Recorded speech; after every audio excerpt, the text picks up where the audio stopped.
Hey, what up YouTube, this is Tech here, back with another video.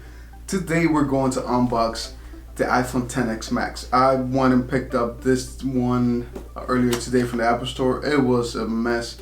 I had pre-ordered the phone online and went to pick it up, and the systems were down. It was a whole mess. If you follow me on Instagram, you know what I'm talking about. There's going to be a review video also on this channel, but that's going to come a week or two after I use the phone, so I get a feel for it and tell you guys how I feel about the phone and if it is really worth it or not.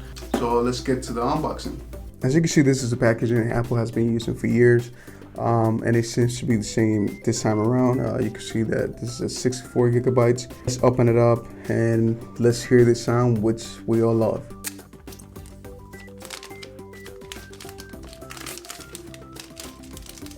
In the box, you're going to get your quick guides and your Apple stickers, which everyone loves. Apple has been doing this for more than 10 years now.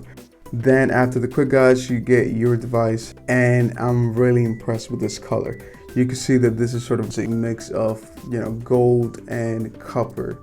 You can see the copper on the side of the phone. It's really a good looking phone. In the box, you're also going to get your charging cable, you're going to get your power brick, and you're going to get your earphones. Keep in mind that these earphones this time around don't have the dongle. I'm not sure why Apple decided not to include them on a $1,100 phone, but that's the way Apple does it, I guess. Also keep in mind that the wall brick is not the fast charging version that they sell.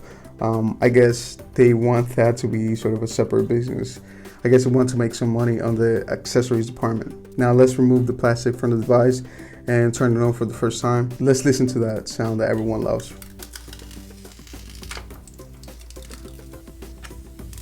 Now I went ahead and completed the setup part. It's pretty much the same thing on every iPhone, so you guys don't need to see that. You can see that the performance of this device is great. It's really running like butter. iOS 12 actually helps this phone a lot. I was using the iPhone 10 for the last couple of days, and it also made the iPhone 10 a little faster than what it used to be with iOS 11. So again, like I said before, this is sort of the plus version that we used to have. If you see this one on the right, you can see that we had bezels on the top and bezels on the bottom. Now this new iPhone XS Max only has a notch on the top, and we all know why that is. That's for Face ID, which has a bunch of cameras and a bunch of things to make it work. But at this point, I think we can't really say anything about that, just because, well, everyone seems to be following Apple with the notch. Now my first impressions on this device are great. It runs better. I can see that there's a boost in battery life and also in performance. The camera has also been improved a lot. I did not include any pictures in this video, but I do want to show you guys the pictures on the review video coming out for this device later on my channel. So this is pretty much it until I can actually make a full review of this device. As of right now, I'm going to put my SIM card in this, and I'm going to use it daily. So hopefully in about 2 weeks, we have a full review video out for this device. If you like this video, don't forget to hit the thumbs up on this one. Also subscribe, and as always, catch me in the next video.